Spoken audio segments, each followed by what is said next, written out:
നിങ്ങൾ ആ പാണ്ടൻകുട്ടീനെ ഇളയപ്പൻ്റെ അവിടെ നിന്ന് ഇങ്ങോട്ട് കൊടുന്നു കേട്ടോ. മണിക്കുട്ടീനെ ഒന്ന് കാണിക്കാൻ വേണ്ടി കൊടുന്നതാണ്. ആദ്യം കണ്ടപ്പോൾ മണിക്കുട്ടി കുറച്ച് ഗൗരവത്തിലൊക്കെ ആയിരുന്നു. ആ കുട്ടി അവിടെ ഇരുന്ന് ബാക്കിലേക്ക് പോയിട്ടാണ്ട് ആ സ്റ്റെപ്പിലേക്ക് വീണു കേട്ടോ.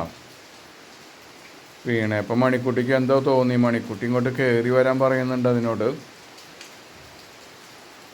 ഇത് സ്വല്പം കഴിഞ്ഞപ്പോൾ മണിക്കുട്ടി ഇതിനായിട്ട് നല്ല പരിചയമായിട്ടാണ്, നല്ല കളികളായി അവർ. പിന്നെ പുറത്ത് നല്ല മഴ പെയ്യുന്നുണ്ട്, അതുകൊണ്ട് പുറത്തേക്ക് ഇറങ്ങാൻ പറ്റില്ല.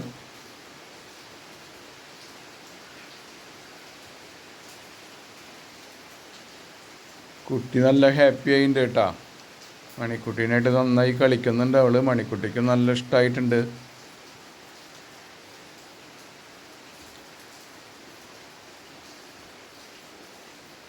ചില സമയത്ത് മണിക്കുട്ടി അതിനെ പിടിച്ച് പീക്കുന്നുണ്ട്. എന്നാലും നല്ല ഹാപ്പിയാണ് രണ്ടാളും. നന്നായി കളിക്കുന്നുണ്ട്.